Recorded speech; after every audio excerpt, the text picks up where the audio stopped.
आपको बताएं कि राजनाथ सिंह ने तो ये कह दिया है, रक्षा मंत्री पहुंचे थे चुनावी रण में और उन्होंने ये कह दिया है कि यहां आम आदमी पार्टी से जनता खुद को ठगा महसूस कर रही है। सुनिए जरा। थोड़ी ही देर में चुनाव प्रसार जो है वो थम जाएगा, लेकिन उससे पहले तमाम जो दिग्गज नेता हैं बीजेपी के वो मैदान में उतरे हुए हैं। क्या लग रहा है, बीजेपी का बनवास खत्म होगा इस बार? नहीं, बीजेपी का बनवास खत्म नहीं होगा। बीजेपी इस बार 2/3 बहुमत से अपनी सरकार बनाएगी, मेरा ऐसा पक्का विश्वास है। लेकिन केजरीवाल ये कह रहे हैं कि दिल्ली में केजरीवाल से ज्यादा कोई काम ही नहीं कर सकता, आम आदमी पार्टी से ज्यादा काम कोई नहीं कर सकता। ऐसा कुछ नहीं है। लोगों ने अपने को ठगा महसूस कर रहे हैं आम आदमी पार्टी की सरकार के कारण लोग दिल्ली में, और इस बार लोगों ने मन बना लिया है। आम आदमी पार्टी लगातार आप लोगों पर आरोप लगा रही है कि आप लोग गुंडागर्दी के बल पर चुनाव जीतना चाहते हैं। भारतीय जनता पार्टी और गुंडागर्दी का कभी कोई रिश्ता नहीं रहा है। ये तो पूछ लीजिए आम आदमी पार्टी। माने आम आदमी पार्टी वह आम आदमी पार्टी बात कर रही है जिसने कि मुख्यमंत्री आवास में एक महिला अपनी कार्यकर्ता राज्यसभा की सांसद स्वाति मालीवाल के साथ किस प्रकार की बदसलूकी उन लोगों ने की है। वो लोग गुंडागर्दी की बात करते हैं। अब केजरीवाल की बात पर जो है दिल्ली की जनता विश्वास नहीं करने वाली है, लोगों ने अब देख लिया। तो केजरीवाल की बात पर जनता विश्वास नहीं करने वाले ये रक्षा मंत्री कह रहे थे, लेकिन संबित पात्रा ने ये रिपोर्ट दिखाई है। ये रिपोर्ट आप देख रहे हैं, ये जेएनयू की रिपोर्ट है और ये घुसपैठियों को लेकर रिपोर्ट में चीजें हाईलाइट की गई हैं। हम आपको दिखा रहे हैं, जो आप ग्राफ देख रहे हैं बढ़ता हुआ, ये बता रहा है कि कैसे घुसपैठियों की संख्या बढ़ गई है, यहाँ दिल्ली में बढ़ गई है और इसका सीधा असर क्या चुनावों पर पड़ेगा, ये अपने आप में प्रश्न बना हुआ है। और इसी को लेकर खूब राजनीति हुई है। कभी आधार कार्ड चेक हुए हैं तो इस पर प्रश्न किया गया है, कभी बचाने की कोशिश हुई है। तमाम जो चीजें होती हुई दिखाई दे रही हैं, क्या ये चुनावी वैतरणी पार कराएंगी? रिपोर्ट के जरिए आपको बता रहे हैं।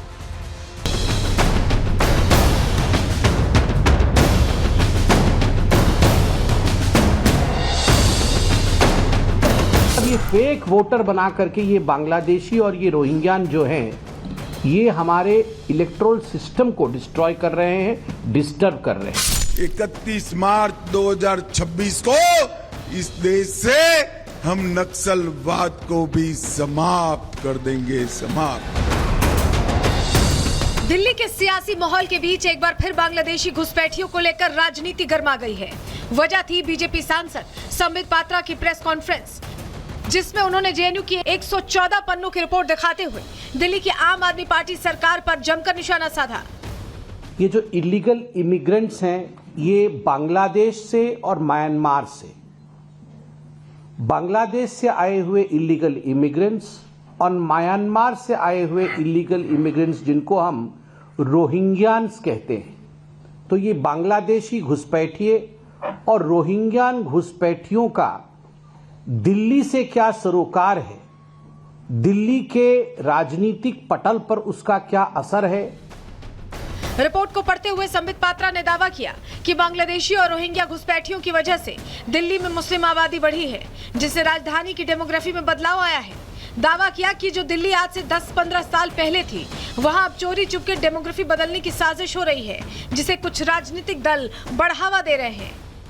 हमारे लोगों के ऊपर, जो कॉलोनीज में रह रहे हैं, उनके ऊपर और बर्डनाइज्ड करने की ये बांग्लादेशी और रोहिंग्यान के कारण वो और बर्डन हो जाते हैं। और ऐसे लोगों के प्रोटेक्शन आज अरविंद केजरीवाल और उनकी पार्टी कर रही है। मुझे लगता है गंभीर मामला है। अगर इसी प्रकार बांग्लादेशी घुसपैठिए और रोहिंग्यान के कारण दिल्ली की डेमोग्राफी और दिल्ली के चरित्र में बदलाव आता रहेगा, तो वो दिन दूर नहीं जब एक अशांत वातावरण दिल्ली में बनेगी। पात्रा ने दावा किया कि घुसपैठ से सोशियो इकोनॉमिक फ्रंट पर भी बदलाव आ रहे हैं। कम वेतन वाली नौकरियों में प्रतिस्पर्धा शुरू हो गई है। दिल्ली को बनाने में पूर्वांचली भाइयों का बड़ा योगदान है, लेकिन बांग्लादेशी और अवैध घुसपैठिए अवैध तरीके से उनके काम में सेंधमारी कर रहे हैं। बांग्लादेश से जो बांग्लादेशी घुसपैठिए हैं और म्यांमार से जो रोहिंग्यान आ रहे हैं, उसके कारण से एक नोटेबल इंक्रीज, बढ़ोतरी हुई है मुस्लिम आबादी में दिल्ली में। और जो शब्द प्रयोग किया गया है, वो कहा गया है कि there is a change in the demography of the city. Delhi शहर के डेमोग्राफी में एक चेंज आया है। दरअसल दिल्ली में पहले से ही घुसपैठियों को लेकर बीजेपी हमलावर है, तो दूसरी तरफ केजरीवाल समेत आम आदमी पार्टी के तमाम नेता बीजेपी पर उनके वोट कटवाने का आरोप लगाते रहे हैं। हालांकि अब एक बार फिर गृह मंत्री अमित शाह ने साफ कर दिया है कि चाहे घुसपैठिए हो या फिर नक्सली, उनको खदेड़ कर ही दम लेंगे। और जंगपुरा वालों, तिथि लिख कर रखना, 31 मार्च 2026, 31 मार्च 2026 को इस देश से हम नक्सलवाद को भी समाप्त कर देंगे, समाप्त कर देंगे। मतलब साफ है कि घुसपैठियों पर एक्शन तो होकर रहेगा, लेकिन सवाल है कि आखिर इन घुसपैठियों पर कार्रवाई से दिक्कत किसे है। सवाल है कि आखिर इन घुसपैठियों की आड़ में कौन अपना वोट बैंक बढ़ाना चाहता है। आखिर कौन दिल्ली में इन घुसपैठियों को शह दे रहा है। Bureau report, Republic Bharat. और हमारे सहयोगी गणेश हमारे साथ सीधे जुड़ रहे हैं। गणेश, लगातार आपने चुनावों को कवर किया है, आम आदमी पार्टी के साथ भी आप चेहरों के साथ इंटरव्यू करते हुए दिखाई दिए, बीजेपी के साथ भी दिखाई दिए, 3M फैक्टर दिखाई दिया। मध्यम वर्ग, महिला, मुसलमान, किसे चुनने वाला है ये 3M फैक्टर इस बार दिल्ली में?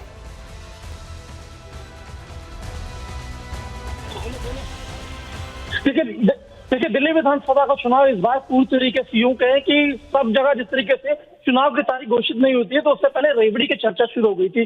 तो अगर तीनों ही पार्टियां, चाहे कांग्रेस हो, चाहे बीजेपी हो, चाहे आम आदमी पार्टी, इन सभी का चुनाव तरीके से रेवड़ी को लेकर, रेवड़ी यानी उस चीज को हम कह रहे हैं जो जन कल्याणकारी योजना है, चाहे डीटीसी बस को फ्री करना हो या पानी बिजली को साफ करना हो, और तमाम मुद्दे को लेकर। और दिल्ली विधानसभा के चुनाव के अंदर यमुना का मुद्दा भी देखने को मिला। हरियाणा के जो सीएम है नायब सिंह सैनी, मां यमुना का पानी भी पीते हुए नजर आए, तो उधर दिल्ली के तत्कालीन आप गणेश बता रहे हैं यमुना का पानी भी छाया रहा, फ्रीबीज भी छाई रही, ऐसे किसे चुनती है जनता, इस पर हमारी नजर रहेगी। बहुत शुक्रिया आपका जुड़ने के लिए और जानकारियां देने के लिए। और आगे बढ़ रहे अगले सेगमेंट की ओर बढ़ रहे हैं, और बात मिल्कीपुर की भी करना जरूरी है क्योंकि वहां के लिए भी प्रचार का शोर थम गया। अब बात मिल्कीपुर की।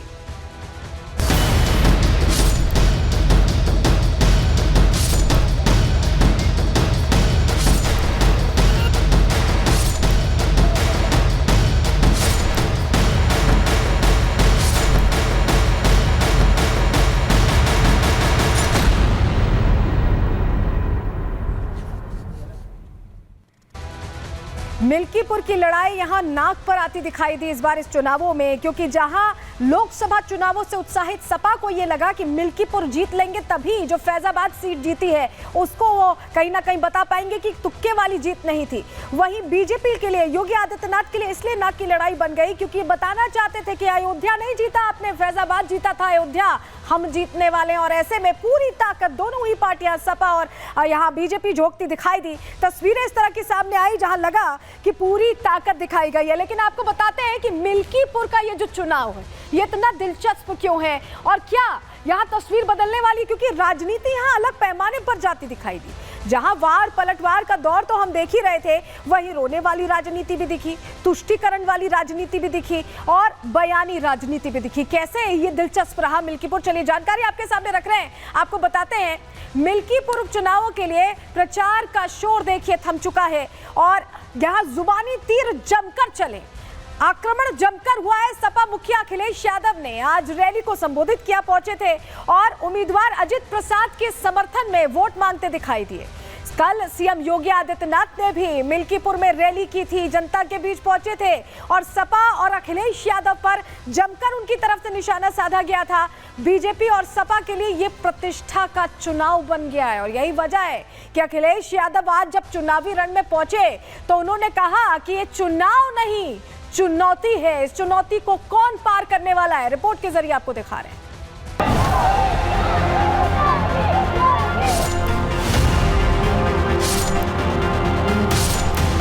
अयोध्या की मिल्कीपुर सीट पर होने वाला उपचुनाव योगी और अखिलेश दोनों के लिए साख का मुद्दा बन गया है। यही वजह है कि दोनों ही नेता इस चुनाव में जीत का परचम लहराना चाहते हैं। मिल्कीपुर में आज चुनाव प्रचार का शोर थम गया, लेकिन इससे पहले अखिलेश यादव ने वहां रैली कर बीजेपी पर हमला बोला। बीजेपी ने जानबूझ करके चुनाव नहीं होने दिया। वो जानते थे कि मिल्कीपुर की जनता समाजवादियों का साथ कभी छोड़ नहीं सकती है, इसलिए उन्होंने चुनाव टाला। जो चुनाव से भागेंगे जनता उनसे हिसाब किताब कर करके उन्हें मिल्कीपुर से बाहर निकालने का काम करेंगे। पीडीए के प्रत्याशी अजीत प्रसाद अजीत प्रसाद यहां से जीत करके जा रहे हैं और एक आध वोट से नहीं जीत करके जा रहे हैं। जितना हमारे कार्यकर्ताओं ने यहाँ खड़े हुए लोगों ने मेहनत की है, ये बता रही है कि इस बार मिल्कीपुर के लोग मिलकर के ऐतिहासिक वोटों से अजीत प्रसाद को जिता करके लोकसभा में भेजने का काम करेंगे। अखिलेश से पहले कल योगी ने भी मिल्कीपुर में जनसभा कर सपा को निशाने पर लिया। इनको गाजी और पाजी प्यारे हैं। ये जब भी खड़े होते हैं किसी माफिया के साथ खड़े होते हैं, किसी पेशेवर अपराधी के साथ खड़े होते हैं, किसी दुष्कर्मी के बचाव में खड़े होते हैं। लगातार ये लोग इस प्रकार की बातें करते हैं और इसीलिए मैं आप सबसे कहने के लिए आज आया हूं, बहनों और भाइयों, यह समय अयोध्या के लिए, मिल्कीपुर के लिए, अयोध्या की तर्ज पर मिल्कीपुर का भी समग्र विकास हो, इसके लिए चंद्रभान पासवान यहां की आवश्यकता है। मिल्कीपुर में सपा जनसभा के दौरान फैजाबाद के सांसद अवधेश प्रसाद ने भी दलित कार्ड चला। इस दौरान उन्होंने दलित युवती के रेप और हत्या का मुद्दा भी उठाया। आज ये ऐसे चुनाव ऐसे वक्त पर हो रहा है कि हमारी बेटी जो कोरी समाज की है, उस बेटी के साथ क्या क्या हुआ है, अगर फोटो हम देख लेते हैं तो मेरा कलेजा फट जाता है। ये एक कोरी बिरादरी के बेटी का सवाल नहीं है, ये सवाल देश की करोड़ों करोड़ों बेटियों का है। अपमान हुआ है। लोकसभा में जब समाजवादी पार्टी फैजाबाद सीट जीती तो उसे ऐसे प्रचारित किया जैसे बीजेपी अयोध्या हार गई। अब योगी इसी का जवाब देने के लिए अयोध्या की मिल्कीपुर सीट पर सपा को मात देने की रणनीति बना चुके हैं। लेकिन देखने वाली बात यह है कि मिल्कीपुर का रण कौन जीतता है। Bureau report, Republic Bharat.